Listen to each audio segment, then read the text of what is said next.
ఫలితం మాత్రం మోశారు. పరులంటూ ఎవరూ లేరు, అయినా అంతా పగవారు.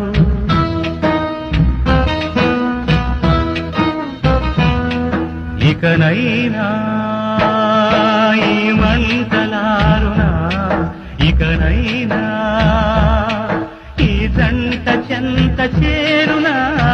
పసివాడో ఏటో ఆపైవాడు తను చేసిన బొమ్మలతో తలపడతాడు.